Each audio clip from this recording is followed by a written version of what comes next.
Hello everyone, my self Deepak Kumar. तो स्वागत है आप सभी का हमारे यूट्यूब चैनल दीपक एडु सेंटर पे। तो आइए आज हम समझते हैं क्लास 9 के पॉलिनोमियल का लेक्चर नंबर 6, जो कि आज का लास्ट लेक्चर है। जी हाँ, आज हम क्या करेंगे, लास्ट लेक्चर और लास्ट टॉपिक है, ठीक है ना, फैक्टर थ्योरम। तो आज हम क्या करेंगे, फैक्टर थ्योरम पर जिस टाइप के क्वेश्चन, जितने कॉन्सेप्ट, जिस टाइप के भी क्वेश्चन बनते हैं, उस टाइप के सभी क्वेश्चन को हम सॉल्व करेंगे। और आज हम पॉलिनोमियल को चैप्टर को यहीं पर एंड करेंगे, ठीक है ना। तो चलिए वीडियो को स्टार्ट करते हैं। तो कह रहे फैक्टर थ्योरम। तो फैक्टर थ्योरम, अच्छा, इसकी पिछले वीडियो में हमने फैक्टर जैसे जब रिमाइंडर थ्योरम पढ़ रहे थे तो वहाँ पे एक एक क्वेश्चन आया था फैक्टर के बारे में। तो हमने फैक्टर और मल्टीपल थोड़ा सा कुछ ना कुछ बताया था कि फैक्टर और मल्टीपल क्या क्या होते हैं, ठीक है ना। तो क्या करते हैं, एक क्वेश्चन लगाते हैं, फिर उसके बाद कुछ फील लेते हैं। देखो, एक क्वेश्चन पहले लगाते हैं और उसी क्वेश्चन से थोड़ा सा फील लेते हैं कि फैक्टर थ्योरम होता क्या, उसके बाद हम समझेंगे, अच्छे से समझेंगे फैक्टर थ्योरम। नहीं तो देखो, डायरेक्ट हम फैक्टर थ्योरम बताएंगे ना तो स्टेटमेंट कुछ ऐसा कुछ बझाऊ सा स्टेटमेंट होता है, जो कि ऐसा नहीं कि पहली बार में समझ में आ जाएगा। उसके लिए हम क्या करें, एक एग्जाम्पल से समझाते हैं, थोड़ा सा फील दिलाते हैं कि एक्चुअल में फैक्टर होता क्या है, उसके बाद तब हम फैक्टर थ्योरम पाएंगे, ठीक है ना। तो एक एग्जाम्पल से समझाएंगे, ऐसे लिख लो, फाइंड रिमाइंडर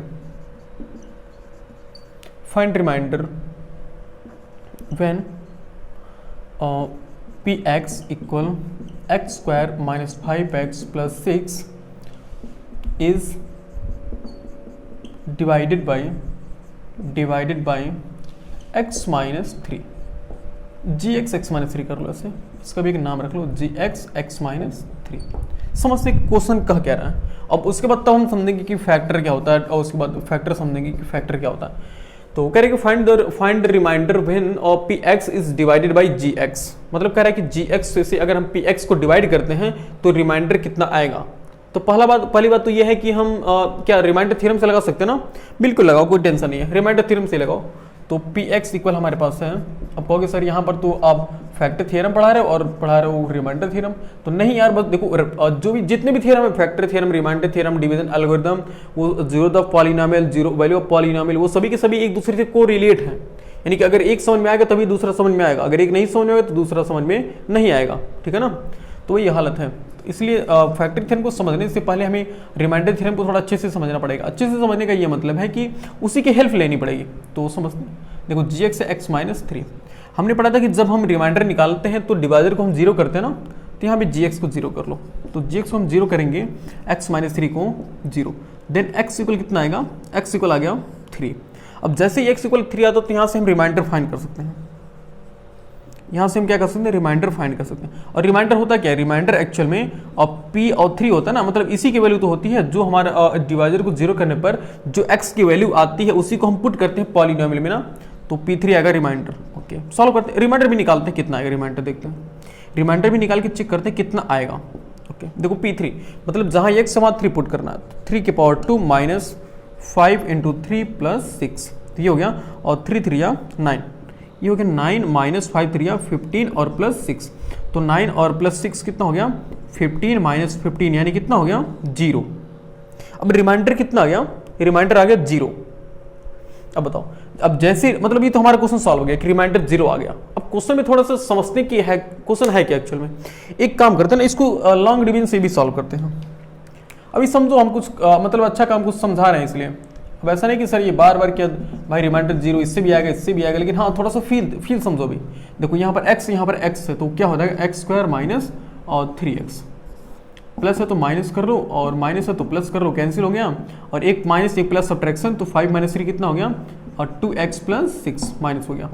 तो एक माइनस यहाँ पर है तो -2 से मल्टीप्लाई कराओगे ना, बिल्कुल। अभी तो मैं समझ रहा हूँ कि डिवीजन सबको आता है, कोई दिक्कत की बात नहीं है, होनी नहीं चाहिए किसी को।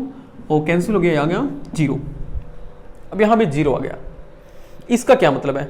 अच्छा, डिवीजन एल्गोरिथम भी लगाओ, तो डिवीजन एल्गोरिथम यही कहता है कि डिवाइडेंड, देखो डिवाइडेंड है x square minus 5x plus 6 equal क्या होता है, डिवाइजर है x माइनस 3, और क्वाशिएंट कितना है, x माइनस 2, और प्लस रिमाइंडर, तो रिमाइंडर 0 आ गया ना, तो 0 चाहे ऐड करो चाहे माइनस करो कुछ फर्क पड़ने वाला नहीं है। यानी कि x square minus 5x plus 6 equal हम लिख सकते हैं x minus 3 into x minus 2 लिख सकते हैं। अब यहाँ से अगर पिछले वाले वीडियो का एक क्वेश्चन सोचो तो हमने बताया था वहाँ फैक्टर, कि फैक्टर होते क्या। अब बताओ, यहाँ फैक्टर का मतलब गुणांक होता है ना, ये बताओ x माइनस 3 और x माइनस 2, बताओ इसके दो फैक्टर है कि नहीं है, बिल्कुल है। क्यों? क्योंकि इन्हीं दोनों को अगर हम मल्टीप्लाई करें, अगर इन दोनों को हम मल्टीप्लाई करें तो ये वाला मतलब ये आ जाएगा कि नहीं आ जाएगा? आ जाएगा। इसका मतलब x माइनस 3 को भी हम एक इसका फैक्टर बोल सकते हैं और x माइनस 2 को भी हम इसका एक फैक्टर बोल सकते हैं। यानी कि ये दोनों के दोनों क्या होंगे? फैक्टर होंगे। ये दोनों के दोनों फैक्टर होंगे। तो फैक्टर किसे हम कहते हैं? कि जब मल्टीप्लाई करने पर ये आ जाए, मल्टीप्लाई करने पर पॉलिनोमियल आ जाए, तो उन्हीं दोनों एक्सप्रेशन को ही हम क्या बोलते हैं? उसका फैक्टर बोलते हैं। ठीक है ना। और ये फैक्टर कब पॉसिबल हुआ? ये फैक्टर तब आया जब रिमाइंडर कितना दिया है? रिमाइंडर 0 आया है। यानी कि रिमाइंडर 0 आएगा तभी हम फैक्टर लिख सकते हैं ना भाई। x माइनस 3 x माइनस 2, अगर बताओ रिमाइंडर 0 नहीं आता तो हम यहाँ पर कुछ और लिखते हैं ना। मान लो रिमाइंडर 5 आ गया तो प्लस 5 में लिखना पड़ता ना। अब जैसे में यहाँ पर प्लस 5 लिखना पड़ता तो हम ऐसा नहीं कर सकते थे कि दोनों को मल्टीप्लाई करो और इतना आ जाएगा, हमें प्लस 5 ऐड भी करना पड़ता ना। तो इसीलिए अब जब तक रिमाइंडर 0 नहीं आएगा तब तक हम फैक्टर नहीं लिख सकते। यानी कि जैसे ही रिमाइंडर 0 आया तो हम कह सकते हैं कि x माइनस 3 को अगर हम x माइनस 2 से मल्टीप्लाई करें तो हमारे ये आंसर मतलब डिवाइडेड आ जाएगा। इसका ये मतलब है कि x माइनस 3 x माइनस 2 दोनों इसके फैक्टर हैं। ठीक है ना। तो यहां से समझ गए। अब यहां से थोड़ा और आसान देखो। अब क्वेश्चन में ऐसे कहता है कि चेक दैट, हमें अगर प्रूफ करने को ये कहता है कि बताओ x माइनस 3 इसका फैक्टर है कि नहीं है, तो फैक्टर चेक करने के लिए हम रिमाइंडर चेक करते ना। अगर रिमाइंडर 0 आ गया तो इसका मतलब फैक्टर है, अगर रिमाइंडर 0 नहीं आया इसका मतलब फैक्टर नहीं है। ठीक है ना। तो थोड़ा फील समझ में आएगा कि समझ में आया होगा कि क्या होता है फैक्टर थोड़ा। ठीक है ना। तो इस क्वेश्चन को नोट कर लो, उसके बाद तब हम समझते हैं फैक्टर थ्योरम के एक्चुअल के बारे में। ठीक है ना। इसको नोट करो फिर समझते हैं।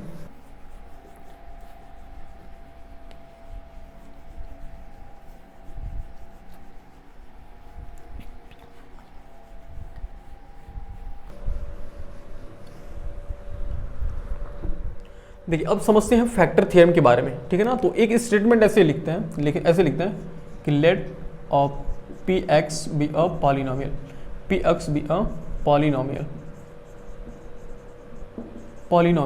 एंड अल्फा को एक रियल नंबर मान लो, alpha and alpha is a real number. और रियल नंबर का मतलब क्या? रियल नंबर का मतलब सिर्फ कांस्टेंट से है। यानी कि रियल नंबर जहां पर भी आ जाए वहां समझो कि कांस्टेंट है, मतलब इसमें पॉलिनोमियल में। तो alpha is a real number. हमने मान लिया कि px एक पॉलिनोमियल है और alpha is a real number. ठीक है ना। तो यहां से दो कंडीशन बनती है। देखो दो कंडीशन। पहली कंडीशन ये बनती है कि इफ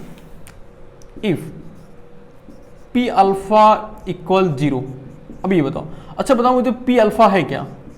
p अल्फा रिमाइंडर है ना। p अल्फा क्या है? p अल्फा रिमाइंडर है। यानी कि अगर रिमाइंडर 0 के इक्वल हो गया then x minus alpha is a factor of px। समझ पा रहे हो? देखो p अल्फा क्या होता है? p अल्फा हम रिमाइंडर होता है ना। हमने रिमाइंडर थ्योरम में पढ़ा था कि जब कोई एक पॉलिनोमियल px है और अल्फा कोई रियल नंबर है, और अगर हम px को x माइनस अल्फा से डिवाइड करते हैं तो p अल्फा उसका क्या कहलाएगा? रिमाइंडर कहलाएगा। तो यहाँ पर p अल्फा क्या है? p अल्फा रिमाइंडर है। अब बताओ अगर रिमाइंडर 0 हो गया then x minus alpha is a factor of किसका? Is a factor of px। देखो इज अ फैक्टर मतलब एक फैक्टर है, दूसरा फैक्टर दूसरा फैक्टर क्या होगा? दूसरा फैक्टर उसका क्वॉशिएंट होगा। पहला फैक्टर तो x माइनस अल्फा क्या होगा? x माइनस अल्फा क्या है? डिवाइजर है ना। तो पहला फैक्टर तो x माइनस अल्फा होगा ही, और दूसरा फैक्टर उसका क्वॉशिएंट होगा, और क्वॉशिएंट जो आएगा सॉल्व करने पर वो आएगा। ठीक है ना। तो अगर रिमाइंडर 0 हुआ तो x minus alpha is a factor of px। तो x माइनस अल्फा को हम px का एक फैक्टर कर सकते हैं। px का फैक्टर का मतलब px का एक गुणांक है। यानी कि px में इसमें कुछ गुणा करो तो px आ जाएगा। ठीक है ना। यानी कि यहां से समझो तो ये रिमाइंडर है, याद रखना कि रिमाइंडर इक्वल टू कितना होना चाहिए? रिमाइंडर इक्वल 0 होना चाहिए। अगर रिमाइंडर 0 इक्वल हो गया तो x माइनस अल्फा क्या कहलाएगा? x माइनस अल्फा इसका एक फैक्टर कहलाएगा। ठीक है ना। x माइनस अल्फा एक फैक्टर कहलाएगा। ठीक। और दूसरा क्वेश्चन इसी का जस्ट रिवर्स है। इसी का जस्ट रिवर्स ये कहने का मतलब है कि if x minus alpha is a factor of x minus alpha is a factor of px then p alpha equal 0। समझते ये क्या कर रहा है? देखो ये यह कह रहा है कि if x minus alpha is a factor of px, यानी कि पहले ही कह दिया कि x माइनस अल्फा px का एक फैक्टर है। तो बताओ जब x माइनस अल्फा px का एक फैक्टर है तो रिमाइंडर कितना होना चाहिए? रिमाइंडर 0 होना चाहिए ना। तो ये p अल्फा है क्या? p अल्फा रिमाइंडर ही तो है ना। यानी कि रिमाइंडर कितना हो गया? रिमाइंडर हो गया 0, यानी कि रिमाइंडर हो गया 0। देखो यही करा है, यानी कि x माइनस अल्फा अगर पी एक्स का एक फैक्टर है तो हम रिमाइंडर को किसके इक्वल कर सकते हैं, 0 के इक्वल। वैसे भी सोचो, जब x minus alpha P x का एक फैक्टर है तो पी एक्स का एक फैक्टर का मतलब है कि पी एक्स को कंप्लीटली डिवाइड कर देगा। तो जब पी एक्स को कंप्लीटली डिवाइड कर देगा तो रिमाइंडर तो कुछ बचेगा ही नहीं। जब रिमाइंडर कुछ बचेगा नहीं, यानी कि रिमाइंडर कितना हो गया, 0 हो गया। ठीक है ना। तो यही स्टेटमेंट और यही दोनों मतलब ये दोनों स्टेटमेंट ही इंपॉर्टेंट है फैक्टर थ्योरम के लिए। ठीक है ना। तो फैक्टर थ्योरम की मतलब इसको भी नोट कर लो, और जो समझ में आएगा अच्छी बात है। अगर जो भी थोड़ा सा कंफ्यूजन है वो सभी कंफ्यूजन अभी देखो न्यूमेरिकल सॉल्व करेंगे ना, एकदम अच्छे से क्लियर हो जाएगा। ठीक है ना। तो टेंशन फ्री, एकदम कोई टेंशन मत लो, बस इसको नोट कर लो और आगे क्वेश्चन सॉल्व करेंगे न्यूमेरिकल। बस न्यूमेरिकल को सॉल्व करो, देखो कॉन्सेप्ट अपने आप क्लियर हो जाएंगे। ठीक है ना। तो इसको नोट कर लो, फिर मिटा दिया हम। अभी टेंशन मत लो, एकदम जब हम न्यूमेरिकल सॉल्व करेंगे ना, एकदम सभी के सभी कॉन्सेप्ट एकदम अच्छे से क्लियर हो जाएंगे, वहां पर अच्छा एकदम फील आएगा। आइए समझते हमारा पहला क्वेश्चन देखिए, कह रहा है कि using factor theorem so that gx is a factor of px when px equal x cube minus x square plus 11x plus 69 and gx equal x plus 3। और ये दूसरा क्वेश्चन दिया हुआ है कि px equal to root 2 x square plus 5x plus under root 2 and gx equal है x plus under root 2। ठीक है ना। तो सॉल्व करते एकदम बिल्कुल टेंशन फ्री। देखिए क्वेश्चन पहला सॉल्व करते हैं, सॉल्यूशन ऑफ फर्स्ट को हम सॉल्व करते हैं। देखो कह रहे कि using factor theorem so that gx is a factor of px। तो देखो px इतना दिया हुआ ना, देखो px कितना दिया हुआ है, और px है हमारे पास x cube minus x square plus 11x plus 69, और gx कितना है, और gx है हमारे पास x प्लस 3। तो कह रहे कि prove that gx is a factor of px। बताओ जब gx px का एक फैक्टर होगा, इसका मतलब रिमाइंडर कितना होगा। देखो ऐसे भी सोचो, जहां पर भी फैक्टर आ गया तो समझ लो कि फैक्टर होने का मतलब है कि रिमाइंडर 0 होगा, कंफर्म है। अब जैसे रिमाइंडर 0 हो गया उसके बाद क्वेश्चन तो सॉल्व हो गया। ठीक है ना। यानी कि हमें क्या प्रूफ करना है, हाँ, अगर हम किसी तरीके से ये प्रूफ कर दें कि रिमाइंडर 0 हो गया, अब जैसे रिमाइंडर 0 हो गया इसका मतलब वो फैक्टर होगा कि नहीं होगा, बिल्कुल। यानी कि gx px का एक फैक्टर होगा। यानी कि हमें मेन चीज हमें ये प्रूफ करना है कि रिमाइंडर 0 होगा। तो इसका मतलब यह है, इसको लिख लो ऐसे, देखो और लिखो ऐसे px इक्वल दिया हुआ है x cube minus x square plus 11x plus 69, और gx कितना दिया हुआ है देखते हैं, और gx हमारे पास x प्लस 3। देखो अब बताओ रिमाइंडर निकालने के लिए हम क्या करते हैं, रिमाइंडर निकालने के लिए हमें gx को 0 करते हैं ना, मतलब डिवाइडर को 0 करते हैं, यानी कि gx को 0 कर लो, gx को 0 करो। अब जैसे gx को 0 करोगे, और हमें पता है कि देखो gx यहाँ पर कितना है, x plus 3 equal 0, then x equal हो गया माइनस 3। अब x इक्वल माइनस 3 आ गया, इसका मतलब रिमाइंडर कैसे आएगा बताओ, रिमाइंडर हमारा p माइनस 3 होगा ना, यानी कि जो भी x की वैल्यू आती है उसी को हम पॉलिनोमियल में पुट करते हैं तो हमारा रिमाइंडर आता है। यानी कि रिमाइंडर हमारा कितना आएगा बोलो, रिमाइंडर हमारा p माइनस 3 आएगा, यानी p माइनस 3 ही हमारा क्या होगा, रिमाइंडर होगा। ठीक है ना। रिमाइंडर निकालते कितना आएगा देखो, तो अगर अच्छा बताओ रिमाइंडर अगर 0 आ गया तब तुम कह सकते हो ना कि x माइनस 3 x प्लस 3 इसका एक फैक्टर है, मतलब gx px का एक फैक्टर है। अगर रिमाइंडर 0 नहीं है तो फैक्टर नहीं है। तो रिमाइंडर देखते हो, रिमाइंडर इसका मतलब 0 आना चाहिए, तो पुट करते हैं। तो जहां पर x वहां कितना पुट करना है, माइनस 3, तो माइनस 3 के पावर हो गया 3 माइनस ऑफ x के पावर 2, यानी कि x के प्लेस पर माइनस 3 के पावर 2 प्लस 11 इंटू माइनस 3 और प्लस 69। ओके देखिए माइनस 3 के पावर 3, यानी कि 3 3 9 और 9 3 क्या हो गया 27, और यहाँ माइनस के पावर 3, इसका मतलब माइनस आएगा ना। ओके अब यहाँ पर है माइनस 3 के पावर 2, यानी कि माइनस 3 के पावर 2 का मतलब माइनस के पावर इवन नंबर ना, तो आंसर क्या आता है प्लस में, तो आएगा माइनस ऑफ, और 3 3 कितना हो गया 9, और देखो प्लस माइनस कितना हो गया माइनस, और 11 3 33 और प्लस 69। ओके देखो ये तीनों के तीनों टर्म्स किसमें नेगेटिव है ना, तो तीनों को ऐड कर लो। देखो 9 3 12 और 12 7 19, बचेगा 1, और 3 2 5 1 6, यानी कि माइनस 69 प्लस 69, यानी कितना आ गया 0। अब यहाँ पर क्या लिखोगे, यहाँ पर लिखोगे कि सच दैट रिमाइंडर इक्वल 0। बताओ रिमाइंडर 0 होने का क्या मतलब है, रिमाइंडर 0 होने का मतलब है कि रिमाइंडर है ही नहीं। जब रिमाइंडर नहीं, इसका मतलब gx px का एक फैक्टर होगा कि नहीं होगा? होगा। क्यों? क्योंकि अगर हम gx से px को डिवाइड करते हैं तो कंप्लीटली डिविजिबल हो जाएगा, कंप्लीटली डिविजिबल होगा, ठीक है ना। तो यहाँ पे लिखेंगे कि सो वी कैन से हम कह सकते हैं कि gx is a factor of px, यानी हम कह सकते हैं कि gx px का एक फैक्टर होगा, ठीक है ना। तो इस टाइप के मतलब इस तरह से हम क्वेश्चन को सॉल्व करेंगे और सॉल्व करते हैं। दूसरा क्वेश्चन इसी में हो जाएगा आई थिंक। देखो दूसरा, ये तो है पहला क्वेश्चन था ना, ओके। अब दूसरा सॉल्व करते हैं सेकंड वाला क्वेश्चन। देखिए सेकंड वाला क्वेश्चन सेम है ना, बस इसमें क्या, इसमें √2 दिया, उससे हमें कोई मतलब नहीं है, बस रूल तो हमें वही काम करना है ना। तो इसको पहले लिख लो px और gx लिख लो। देखो और px हमारे पास 2√2x² प्लस 5x प्लस √2 और gx लिख लो। कितना दिया हुआ gx, और gx हमारे पास x प्लस √2। तो सेम वही चीज यहाँ पर भी हमें प्रूफ करना है ना, यहाँ पर भी हमें ये प्रूफ करना है कि gx is a factor of px। तो बताओ gx px अगर फैक्टर होगा तो रिमाइंडर 0 होना चाहिए, यानी कि यहाँ भी हम क्या करेंगे, रिमाइंडर निकालेंगे। अगर रिमाइंडर 0 हो गया तो हम कह सकते हैं कि भाई gx px का एक फैक्टर है, अदरवाइज नहीं होगा। तो यहाँ बताओ रिमाइंडर निकालने के लिए हमें क्या करना पड़ेगा, हमें gx को 0 के इक्वल करना पड़ेगा, ओके। हमने 0 के इक्वल कर दिया। और gx कितना है बताओ, gx है x प्लस √2, तो x प्लस √2 इक्वल हो गया 0। देन x इक्वल हो गया इस √2 को यहाँ पर प्लस में उधर लेकर जाओगे तो माइनस में हो जाएगा, यानी कि √2 क्या हो गया, माइनस में हो गया। अब जैसे ही x इक्वल माइनस √2 हुआ, तुरंत हमारे दिमाग में आना चाहिए, क्या आना चाहिए कि रिमाइंडर कैसे निकलेगा। रिमाइंडर देखो, रिमाइंडर निकालते हैं तो रिमाइंडर कितना होगा, रिमाइंडर p माइनस √2 होगा ना। लेकिन जहां पर पॉलिनोमियल में जहां पर x है वहां हमें कितना पुट करना, माइनस √2 पुट करना। तो माइनस √2 पुट करते, ये है √2, शायद दिख रहा होगा अच्छे से, ये है √2। तो जहां पर x है वहां √2 पुट करेंगे माइनस। देखो तो क्वेश्चन कहां पर है, px देखो यहाँ पर है, तो ये है 2√2 इंटू, देखो यहाँ पर x आ गया ना, थोड़ा अच्छे से लिखते हैं यहाँ से, ठीक है।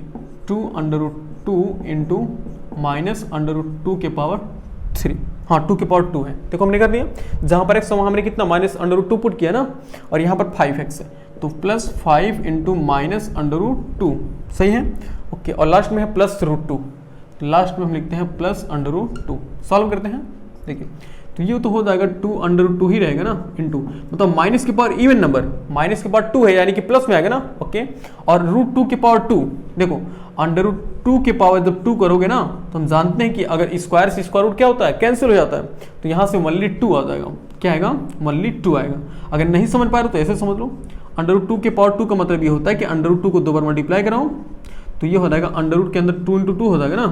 बोलो √ को मल्टीप्लाई कैसे करते हैं, √ के अंदर वाले को √ के अंदर वाले से मल्टीप्लाई करते हैं। तो √2 यहाँ पर है, √2 यहाँ पर है, तो √2 के अंदर 2 हो गया, 2 × 2 हो गया, तो एक पेयर बन गया, इसको बाहर निकाल दो, देखो 2 आ गया। तो चाहे डायरेक्ट कहो कि ऐसे स्क्वायर से स्क्वायर रूट कैंसिल, यानी कि 2 आएगा। देखो प्लस माइनस माइनस, और 5 को अगर हम √ से मल्टीप्लाई करेंगे तो हो जाएगा 5√2 और प्लस √2, सही है ना, ओके। अब यहाँ देखो, यहाँ हम क्या करते हैं, यहाँ देखो जो √2 होता है ना, वो √ के अंदर जो भी चीज वैल्यू में होती है, √ के अंदर जो भी वैल्यू होती है वो एक तरह से वेरिएबल की तरह बिहेव करती है। यानी कि जैसे वेरिएबल नहीं होता कि अगर हम 5 को हमें मल्टीप्लाई करना 3x में तो 15x हो जाता है, यानी कि x वैसे बगल में रहता है, बगल में आके चिपक जाता है। तो सेम वही काम यहाँ पर भी है, यहाँ पर √ के बाहर वाले को √ के बाहर वाले से, और √ के अंदर वाले को √ के अंदर वाले से, और जिसमें √ है ही नहीं इसका मतलब बाहर वाला है। बताओ यहाँ पर 2, इसका मतलब √ नहीं है ना, तो 2 को हम 2 से मल्टीप्लाई करेंगे, कितना होगा 4, और √ ऐसे चिपका रहेगा माइनस। देखो यहाँ 5√2 प्लस 1√2, देखो 5√2 में से 1 √2 जाएगा, कितना बचेगा, 4 बचेगा। समझ लो भाई 5 लड्डू में से 1 लड्डू निकाल दो, कितना बचेगा, 4 ही लड्डू बचेगा। सर ये तो मुंह में पानी वाली बात कर दे रहे हो सर। चलो देखो एक साइन बड़े वाले का ना, देखो 5√2 में से अगर 1 √2 माइनस करेंगे तो क्या होगा, 4√2 होगा, और साइन बड़े वाले का, बड़ा वाला क्या है माइनस, इसलिए यहाँ पर क्या लिख दिया, हम माइनस लिख दिया। देखो 1 प्लस 1 माइनस, दोनों सेम साइन कैंसिल, यानी कितना हो गया 0। अब यहाँ से देखो एक इंटरेस्टिंग बात आ गई, यानी कि सच दैट लिखोगे, सच दैट रिमाइंडर कितना आ गया, रिमाइंडर आ गया जीरो।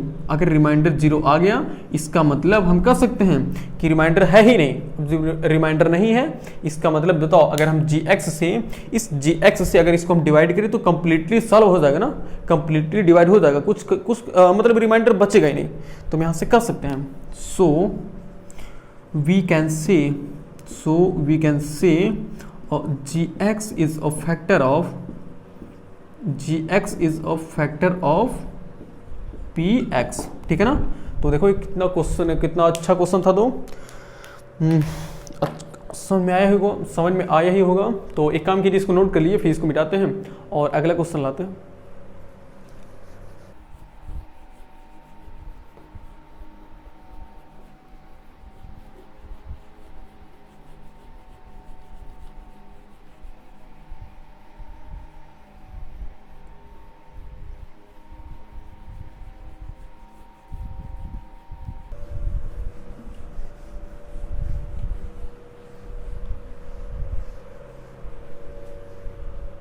आइए समस्या हमारा अगला क्वेश्चन है, क्वेश्चन नंबर 2। कह रहे कि find the value of A for which x plus 1 is a factor of इसका। ये पॉलिनोमियल दिया हुआ है, देखो इतना बड़ा ये पॉलिनोमियल दिया हुआ है। सॉल्व करते हैं। क्वेश्चन एकदम सिंपल है, बस याद रखो जहां पर भी फैक्टर आ जाए, बस फैक्टर का मतलब क्या, देखो एकदम ये रट लो, दिमाग में बैठा लो कि जहां पर फैक्टर, तो फैक्टर का मतलब रिमाइंडर कितना आएगा, रिमाइंडर जीरो आएगा। बस ये याद रख लो, जैसे ही नाम आ गया फैक्टर का बस समझ लो कि जहां पर फैक्टर आ गया रिमाइंडर जीरो हो गया। देखो कह रहे कि find the value of A for which x plus 1 is a factor of इसका। अच्छा बताओ इस क्वेश्चन से हम क्या समझ पा रहे हैं, पहले x plus 1 is a factor of इसका, यानी x प्लस 1 इसका फैक्टर है ना, यानी कि अगर हम इसको इससे मतलब इस पॉलिनोमियल को अगर हम इससे डिवाइड करें x प्लस 1 से तो रिमाइंडर कितना आएगा, रिमाइंडर जीरो आएगा। अब भाई अब उसके बाद हम कुछ नहीं कर सकते ना, क्योंकि इस ये जितना कहा हुआ है इस क्वेश्चन के स्टेटमेंट से हम सिर्फ इतना ही कंक्लूजन निकाल सकते हैं कि रिमाइंडर जीरो आएगा, बस और कुछ हम नहीं कर सकते। तो बस वही काम करेंगे, रिमाइंडर जीरो करेंगे। अब उसके बाद देखते हैं कि उसके बाद जो सॉल्व होने वहाँ से देखते हैं कि ए की वैल्यू आएगी कि नहीं आएगी। देखो तो बताओ, इसको पहले मान लेना, ऐसे इसको मान लो, let P X equal A X cube plus X square minus 2x plus 4a minus 9 and P X इसको gx मान लो, छोटे वाले को, यानी कि gx को इसको मान लो x प्लस 1 को। बताओ तो इसका मतलब अगर हम x plus 1 is factor of, मतलब अगर हम x प्लस 1 से इसको डिवाइड करें तो कंप्लीटली सॉल्व हो जाएगा ना। इसका मतलब डिवाइडर यही तो है ना। तो रिमाइंडर फाइंड करने के लिए हम डिवाइडर क्या करेंगे, जीरो। तो डिवाइडर को हम क्या कर दे रहे हैं, जीरो। बताओ जैसे डिवाइडर जीरो हुआ इसका मतलब gx जीरो हो गया, और gx का मतलब है x plus 1 equal zero, then x equal कितना हो गया, माइनस 1। ओके, अब x इक्वल हो गया माइनस 1। इस माइनस 1 का क्या मतलब है, यानी अगर हम, अच्छा बताओ कह रहे कि x plus 1 is a factor of, यानी कि ऐसे लिखोगी सच दैट, और x प्लस 1 हमने किसको माना, x प्लस 1 को हमने gx नाम दिया ना, तो लिखेंगे कि such that gx is a factor of, such that gx is a factor of किसका, px। बताओ क्वेश्चन में कह रहा है कि सच दैट gx, देखो gx is a factor of px। जब gx px का एक फैक्टर है तो remainder should be equal to किसके, remainder should be equal to zero, remainder zero के इक्वल होना चाहिए। और हम जानते हैं कि रिमाइंडर निकलता कैसे है, रिमाइंडर p माइनस 1 से निकलेगा। क्यों, हमने x की वैल्यू माइनस 1 लाया ना, तो p माइनस 1 से क्या हुआ, p माइनस 1 से रिमाइंडर की वैल्यू निकलेगी और रिमाइंडर को हमें जीरो के इक्वल करना पड़ेगा। क्यों, क्योंकि बताओ यहाँ पर लिखा हुआ कि gx is a factor of px। अगर gx px का फैक्टर नहीं होता तो रिमाइंडर जीरो नहीं होता। सॉल्व करते हैं, रिमाइंडर जीरो के इक्वल करना, और रिमाइंडर मतलब यानी कि रिमाइंडर निकलेगा कैसे, p माइनस 1 से, यानी जहाँ पर x है वहाँ माइनस 1 पुट करना है। सॉल्व करो तो a इंटू माइनस 1 के पावर 3, a इंटू माइनस 1 के पावर 3 प्लस माइनस 1 के पावर 2, माइनस 1 के पावर 2 और उसके बाद है माइनस और 2 इंटू माइनस 1 और प्लस 4a माइनस 9 इक्वल 0। देखो लास्ट में इक्वल 0 करना, ओके, इंडिकेट का साइन लगाओ। देखो माइनस a के पावर 3, हम जानते हैं कि अगर माइनस की पावर कोई ऑड नंबर है तो आंसर हमारा माइनस में आता है, और 1 का क्यूब करो तो 1 को चाहे जितने बार मल्टीप्लाई करो माइनस 1 ही होगा। प्लस माइनस 1 की पावर 2 मतलब 1 होगा ना, क्यों, क्योंकि माइनस की पावर कोई अगर इवन नंबर है तो आंसर प्लस में आता है, और माइनस माइनस क्या हो गया, प्लस 2, और plus 4a minus 9 equal 0। Solve करते हैं तो a को अगर हम -1 में मल्टीप्लाई करेंगे ना तो -a होगा और प्लस 2 1 कितना हो गया 3 और plus 4a minus 9 equal 0। Okay, देखो यहाँ पर 4a और यहाँ पर -a है तो 4a माइनस a कितना हो गया +3 होगा। बिल्कुल, 4 में से एक जगह 3 ही तो बचेगा ना। और -9 + 3 कितना हो गया -6 इक्वल 0। तो देन 3a इक्वल हो गया, इस 6 को राइट में शिफ्ट करेंगे तो +6 हो जाएगा ना। ओके, देन a इक्वल हो जाएगा 6/3। देन a इक्वल कितना आ गया 2। देखो ऐसे निकलेगा। बस क्वेश्चन में याद सिर्फ इतना रखना है कि जहां पर भी फैक्टर नाम आ जाए बस फैक्टर का मतलब समझना कि रिमाइंडर को हमें 0 करना है, ठीक है ना। अगर रिमाइंडर 0 आ गया इसका मतलब फैक्टर कितना होगा, मतलब इसका मतलब कोई रिमाइंडर 0 पर क्या होगा और जो भी क्वेश्चन रहेगा वो इसका एक फैक्टर होगा, ठीक है ना। तो इसको भी नोट कर लो, एकदम अच्छा क्वेश्चन है, नोट कर लो। फिर इसको मिटाते हैं और एक दो क्वेश्चन और लगाते हैं।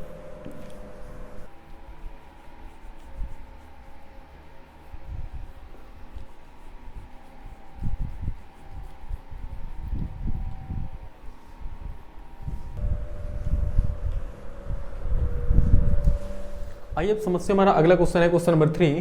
कह रहे कि without actual division so that x³ - 3x² - 13x + 15 is exactly divisible by x² + 2x - 3। तो समझते हैं इस क्वेश्चन को क्या कह रहा है। देखिए पढ़ते हैं। कह रहे कि विदाउट एक्चुअल डिवीजन मतलब हमें जैसे हम नॉर्मल डिवीजन करते हैं कि जैसे लॉन्ग डिवीजन वाला मेथड, मतलब हम क्या जैसे x+1 कैसे फिर ऐसे करते हैं ना ऐसे, तो ये वाला रूल नहीं लगाना है। देखो कह रहे विदाउट एक्चुअल डिवीजन मतलब बिना एक्चुअल डिवाइड किए ही, सो दैट हमें प्रूव करना है कि polynomial is exactly divisible by इससे। यानी कि पहले एक काम करो, पहले उस दोनों पॉलिनोमियल का नाम रख लो, ठीक है ना। तो इसको नाम ऐसे रख लो लेट।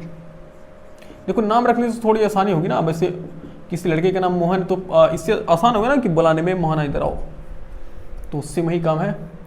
नाम रखने से पॉलिनोमियल को लिखने में थोड़ी आसानी होती है।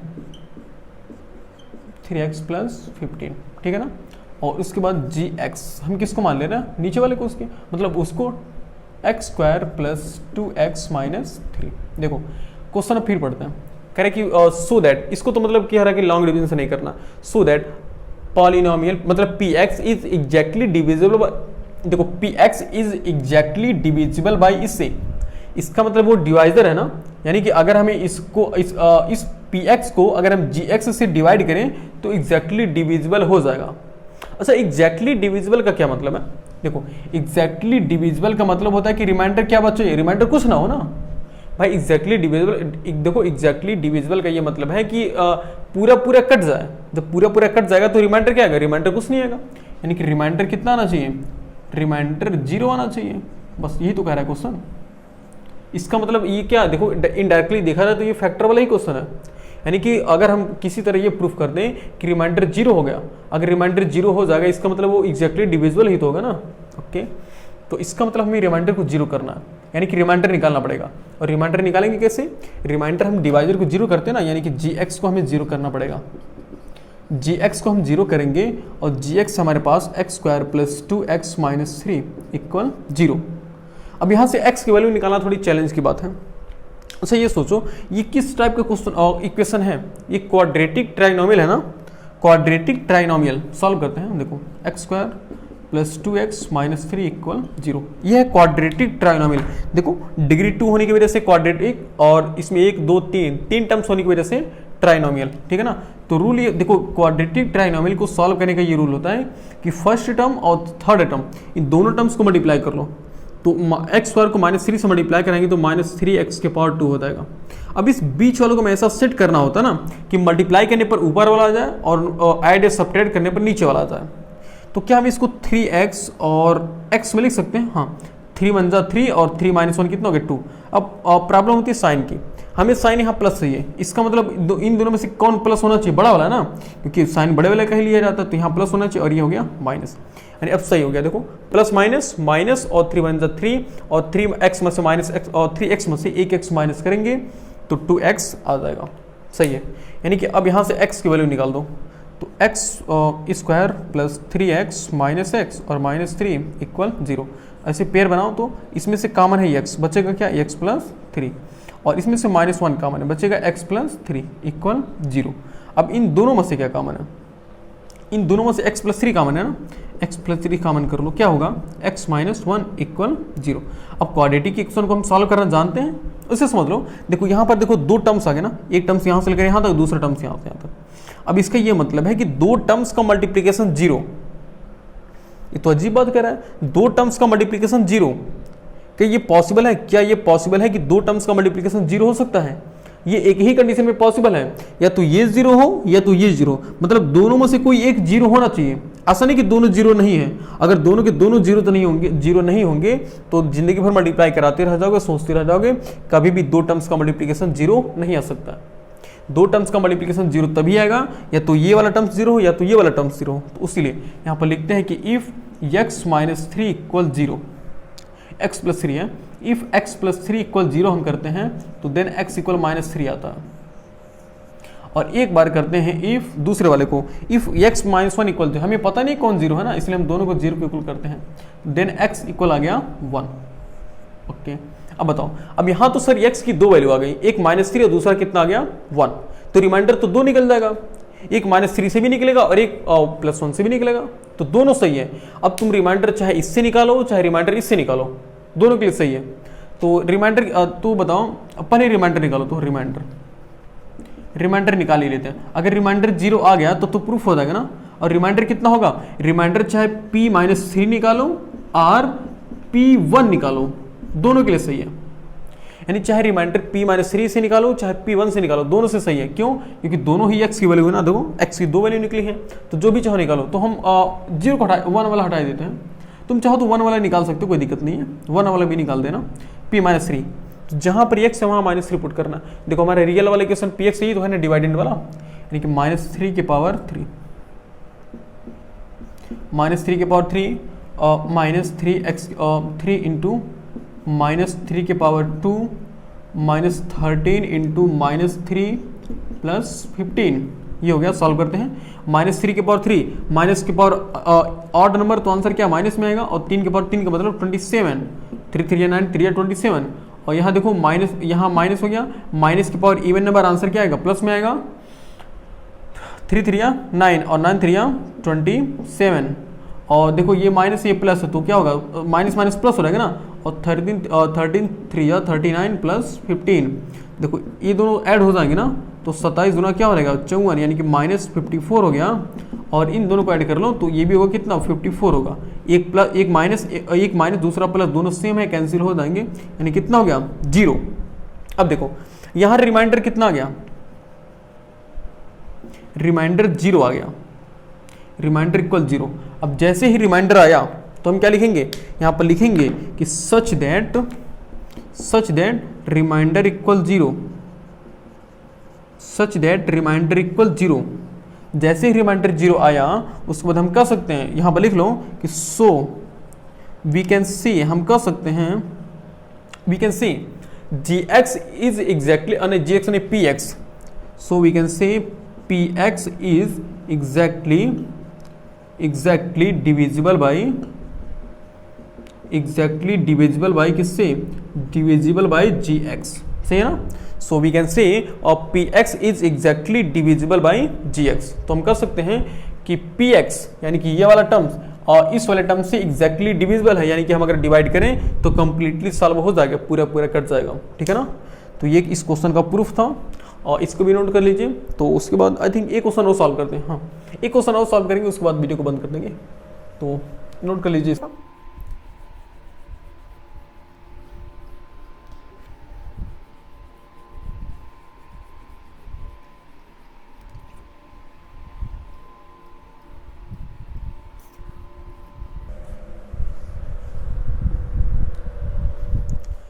आइए अब समझते हैं, हमारा अगला क्वेश्चन है क्वेश्चन नंबर 4, और आई थिंक ये इस वीडियो का लास्ट लेक्चर है, और इस वीडियो का लास्ट क्वेश्चन है। कह रहे कि find the value of a and b so that the polynomial ये is exactly divisible by x plus 2 as well as x plus 3।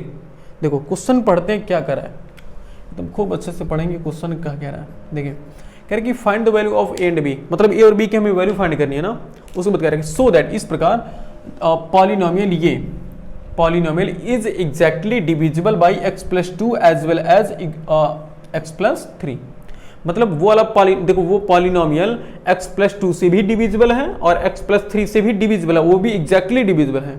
और एग्जैक्टली डिविजिबल का ये मतलब है कि रिमाइंडर कितना, रिमाइंडर 0।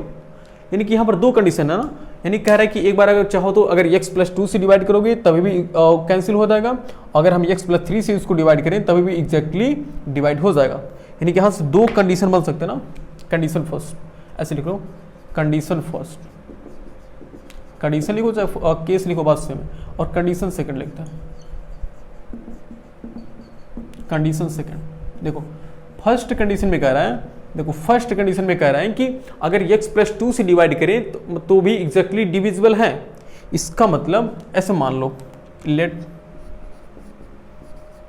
px इक्वल मान लो, इक्वल इस पॉलिनोमियल को x³ minus 10x² plus ax plus b। देखो एकदम सिंपल क्वेश्चन है, बस ध्यान देना।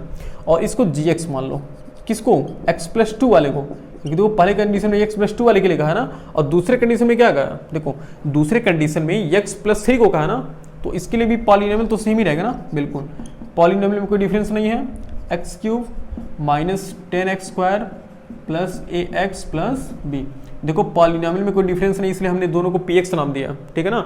और ये gx और इसको hx नाम दे दो, क्योंकि ये तो अलग है ना, बिल्कुल इसको hx नाम दे दो, किया x+3। ओके, अब देखो भाई जब x+2 और x+3 दोनों से एग्जैक्टली डिविजिबल है, इसका मतलब इसके लिए भी रिमाइंडर कितना आएगा, 0, और इसके लिए भी रिमाइंडर कितना आएगा, 0 आएगा। तो दोनों के लिए हम रिमाइंडर को 0 करेंगे, ठीक है ना। तो यहाँ भी रिमाइंडर, यहाँ रिमाइंडर कैसे निकलेगा, रिमाइंडर gx को 0 करने के बाद ही तो निकलता है ना। तो gx को हमने 0 कर दिया है, तो gx है हमारे पास x+2 equal 0, then x equal आ गया -2, ठीक है ना। अब बताओ सच, देखो क्वेश्चन में कहा है कि सच दैट x+2 इज मतलब वो वाला polynomial is exactly divisible by x+2। इसका मतलब कह रहा है कि gx और बताओ px gx से एग्जैक्टली डिविजिबल है ना, यानी कि लिखोगे सच दैट, ऐसे सच दैट और px is exactly divisible by, exactly divisible by किससे, डिविजिबल बाय gx। देखो such that px is exactly divisible by gx, px देखो px gx से एग्जैक्टली डिविजिबल है, तो रिमाइंडर कितना आएगा, तो रिमाइंडर 0 आएगा, बस इतना ही मतलब है। रिमाइंडर कितना आएगा, रिमाइंडर 0 के इक्वल आएगा। अब बताओ रिमाइंडर निकलेगा कैसे, देखो यहाँ पर x-2 निकाले ना, तो p-2 से क्या होगा, रिमाइंडर 0 होगा। सही है कि नहीं है, बिल्कुल सही है सर, यहाँ से समझ पा रहे हो ना कि p-2 से क्या होगा, रिमाइंडर 0 होगा, ठीक है ना। ओके, और यहाँ से p-2 की वैल्यू निकाल दे क्या, तो अच्छी बात होगी मेरे ख्याल से। तो कहाँ निकाला जाए, यहाँ देखते हैं वीडियो में निकाल जगह तो है ना, हाँ भाई 1-2 लाइन हो जाएगा। देखो p-2 यानी कि एक ही बार होगा, चलो p-2, तो जहाँ पर x है वहाँ -2 पुट करो, तो -2 की पावर 3 और -10 इंटू -2 की पावर 2, हाँ, plus a into -2 plus b equal 0। उसके बाद देखो यहाँ पर सॉल्व कर देते, इतने में सॉल्व कर देते हैं, है ना। देखो तो -2 की पावर 3 का मतलब क्या, अच्छा बताओ, -2 की पावर 3 मतलब माइनस में आएगा ना, क्योंकि माइनस की पावर ऑड नंबर है, और 2 की पावर 3 का मतलब कितना, 8, उसके बाद माइनस। देखो 2 की पावर 2 -2 की पावर इवन नंबर है ना, तो यानी कि प्लस आएगा, और 2 2 4 और 4 10 -40, सही है। ओके, और 2 अंदर 2 -2a हो जाएगा ना, -2a यानी कि -8 और -40 -2a और plus b equal 0, plus b equal कितना हो गया, 0, ये है। ओके, इसको सॉल्व करते हैं। देखो सॉल्व करेंगे तो -40 -8 कितना हो गया, -48 हो गया, -48 -2a प्लस b इक्वल 0। तो देन यहाँ से इस -48 को ना इक्वल के राइट साइड में शिफ्ट कर लो, तो ये हो जाएगा -2a प्लस b इक्वल +48, सही है ना। देखो अब इसको इक्वेशन ऐसे फर्स्ट नाम देकर छोड़ दो, इसको इक्वेशन फर्स्ट नाम देकर ऐसे छोड़ दो। ओके, हमने इक्वेशन इसको फर्स्ट नाम देकर छोड़ दिया, तो मुझे देखना चाहिए कि वीडियो में दिख रहा है कि नहीं, हाँ दिख रहा है। चलो अब देखो, अब हमने यहाँ पर निकाल दिया ना, अब सेम वही काम यहाँ पर भी करना है, यहाँ पर भी सेम रिमाइंडर निकालो पहले। तो यहाँ लिखेंगे ना, क्या लिखोगे, देखो यहाँ पर हमने पहले रिमाइंडर निकालने के लिए हमें डिवाइजर को 0 करना पड़ेगा, और डिवाइजर है एच एक्स है। ओके, तो यह है x plus 3 equal 0, then x equal हो गया -3। तो यहाँ पर भी लिखोगे such that P X is exactly divisible by किससे, एग्जैक्टली डिविजिबल बाई और एच एक्स, यहाँ पर हमने एच एक्स माना है ना, देखो, और P X is exactly divisible by H X. So remainder कितना आना चाहिए, remainder should be equal to 0, यानी कि रिमाइंडर 0 होना चाहिए। और रिमाइंडर निकलेगा कैसे, रिमाइंडर p माइनस 3 से निकलेगा इक्वल 0, यानी p माइनस 3, जहाँ पर x वहाँ -3 पुट करो तो यह है -x क्यूब, यानी कि -3 के पावर 3 माइनस ऑफ 10 इंटू -3 के पावर 2 प्लस a इंटू -3 और प्लस b इक्वल 0। ओके, -3 के पावर 3, -3 के पावर 3 मतलब आंसर माइनस में आएगा, और 3 3 9 3 27, और यहाँ है -10 और इंटू -3 के पावर 2 यानी कि प्लस में आएगा, 3 3 9 प्लस नहीं माइनस, देखो प्लस माइनस माइनस, और 3 को a में मल्टीप्लाई कराओगे तो 3a आ जाएगा, और plus b equal 0। Okay, solve करते हैं आगे, देखो तो -27 ये हो गया -27, देखो 10 9 कितना होगा -90, और -3a plus b, -3a plus b equal 0। तो सही है, हाँ सही है। देखो -90 और 27 को ऐड करो कितना होगा -117 मतलब 117, -117 -3a प्लस बी इक्वल 0। इस -117 को राइट में शिफ्ट कर लो तो -3a प्लस बी इक्वल 117, ये हो गया इक्वेशन सेकेंड। यानी कि देखो हमने फर्स्ट कंडीशन से फर्स्ट इक्वेशन बनाया था, देखो फर्स्ट कंडीशन से फर्स्ट इक्वेशन बनाया था, और सेकंड कंडीशन से सेकंड इक्वेशन बन गया। अब बताओ, अब इन दोनों इक्वेशन को हमें सॉल्व करना है। बताओ, दो वेरिएबल, देखो ए बी 2 वेरिएबल, उसमें भी 2 वेरिएबल, 2 वेरिएबल 2 इक्वेशन, आराम से आंसर निकल सकता है। अब देखो, अब प्रॉब्लम ये हो सकती है कि सर हमने अभी तो लीनियर इक्वेशन इन 2 वेरिएबल को सॉल्व करना नहीं सीखा, तो कोई बात नहीं, देखो समझ जाओ, यहाँ देखो दोनों इक्वेशन को सॉल्व करना है, मतलब ए और बी की वैल्यू निकालनी है। अच्छा बताओ, अगर इनमें से कोई एक ना होता, मान लो बी नहीं होता, तभी पूरे का पूरा एक्सप्रेशन हमारा ए में हो जाता और हम सॉल्व कर लेते हैं। अच्छा सोचो, अगर बी, देखो ये इक्वेशन फर्स्ट है ना, अगर इक्वेशन फर्स्ट में से इक्वेशन सेकंड को माइनस कर दें तो बी वहाँ पर प्लस है तो माइनस हो जाएगा ना, और जैसे ही बी माइनस हुआ तो इस बी यहाँ पर बी प्लस है और वहाँ बी माइनस हो जाएगा, तो कैंसिल हो जाएगा ना, तो उससे वही काम करेंगे। तो यहाँ पर लिख लो बाई फर्स्ट माइनस सेकेंड, हमने डायरेक्ट ऐसे लिख दे रहे हैं बाई फर्स्ट माइनस सेकेंड, यानी हम इक्वेशन फर्स्ट में से इक्वेशन सेकंड को माइनस करते हैं। और देखो, जब भी इक्वेशन को माइनस करते हैं, या मतलब जब भी इक्वेशन को माइनस करते हैं प्लस करते हैं, तो LHS वाला LHS वाले के साथ ऐड होता है और RHS वाला RHS वाले के साथ। लेकिन हम यहाँ पर सब्ट्रैक्ट कर रहे हैं ना, तो उससे वही काम, LHS वाला LHS वाले के साथ सब्ट्रैक्ट होगा और RHS वाला RHS वाले के साथ। तो LHS हमारे पास -2a प्लस बी और माइनस ऑफ, इसमें से क्या माइनस करना है, सेकंड वाला ना, तो सेकंड वाले का LHS कितना है -3a प्लस बी इक्वल, और यहाँ पर देखो कितना है LHS 48 है, 48 माइनस, और यहाँ पर 117 मतलब 117, सही है ना। अब सॉल्व करते हैं, देखो -2a plus B, minus multiply करा लो तो +3a हो जाएगा, और minus plus minus b equal 48 minus 117 कितना होगा, और 117 में से हम 48 सेकंड निकालते हैं तो 8 9 17 और 7 6 7 यानी कि 69 बचेगा, वो भी माइनस में बचेगा, ठीक है ना। ओके, और यहाँ तो कोई बी यहाँ पर प्लस में, यहाँ बी माइनस में, कैंसिल हो गया ना, बिल्कुल, यानी यहाँ -2a है और यहाँ पर +3 है, तो -2a + 3 कितना होगा, ओनली a हो जाएगा ना, यानी a इक्वल -69। देखो a की वैल्यू निकल गई, a की वैल्यू कितना होगी -69। अब सोचो, अब अगर इस a की वैल्यू को हम इक्वेशन फर्स्ट में पुट कर दें तो b की वैल्यू निकल जाएगी, नहीं निकल जाएगी, बिल्कुल निकल जाएगी। तो यहाँ पर ऐसे लिखेंगे कि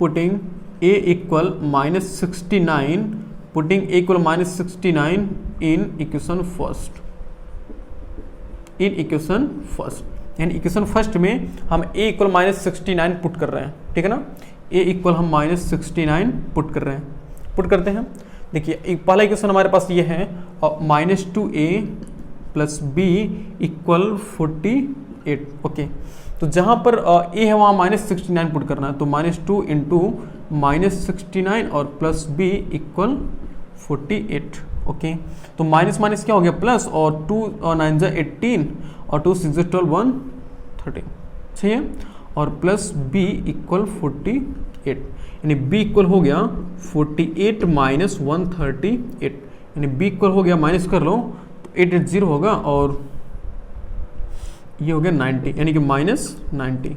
ओके, तो देखो a की वैल्यू कितना निकली है, a की वैल्यू यहाँ से -69 और b की वैल्यू निकली है -90, ठीक है ना। तो ऐसे सॉल्व किया जाएगा ये वाला क्वेश्चन, ठीक है ना। तो आई थिंक मजेदार क्वेश्चन था, ठीक है। तो आज के वीडियो को हम यहीं पर बंद कर दें, कुछ टाइम ज़्यादा हो गया है। तो अब क्या करना, अब आप अपनी बुक, रेफरेंस बुक से, जो भी आपके पास बुक है, एनसीईआरटी हो, RS अग्रवाल हो, RD शर्मा हो, जिस भी बुक से आप क्वेश्चन सॉल्व करते हैं उस क्वेश्चन को सॉल्व कीजिएगा, ठीक है ना। जो भी कोई प्रॉब्लम हो उस प्रॉब्लम को आप हमारे इस व्हाट्सअप नंबर पर शेयर कर सकते हैं, आपको उसका सोल्यूशन मिल जाएगा। सोल्यूशन मिलेगा ये मतलब आपको सजेशन अच्छे से मिल जाएगा, और जो भी कोई क्वेश्चन पूछना वो भी पूछ सकते हैं, ठीक है। तो इसी के साथ मिलते हैं नेक्स्ट वीडियो में। और हाँ, और याद रखो ये कि हमारे ये पॉलिनोमियल का एकदम लास्ट लेक्चर था, यानी कि आज हमारा पॉलिनोमियल का एकदम लेक्चर खत्म हो गया, ठीक है ना। अब अगला जो वीडियो होगा शायद मेरे ख्याल से वो साइंस पर आने या फिर मैथ पे आए, अब डिपेंड करेगा, क्योंकि अभी साइंस के लिए उतना मतलब नोट अच्छे से बना नहीं है, क्योंकि उसके लिए नोट हम PDF में PDF में उसको एडिट करके डिस्क्रिप्शन में देने वाले थे, डिस्क्रिप्शन में देने वाले हैं। तो इसी वजह से हम सोच रहे हैं कि नोट पूरा कंप्लीट हो जाए तभी हम उसको साइंस वाला वीडियो बनाएंगे। तो इसके लिए पढ़ाई करते रहो, और क्या करना है, मतलब आगे वाला शायद मैथ का ही होगा या तो साइंस का, कुछ कंफर्म नहीं है, लेकिन मेरे ख्याल से मैथ का ही होगा, वो भी हाई स्कूल का भी मैथ का पढ़ाएंगे, उसके बाद तब 9th का, मतलब 1-2 दिन बाद शायद आ सकता है, ठीक है ना। तो इसी के साथ मिलते हैं नेक्स्ट वीडियो में, तब तक के लिए जय हिंद।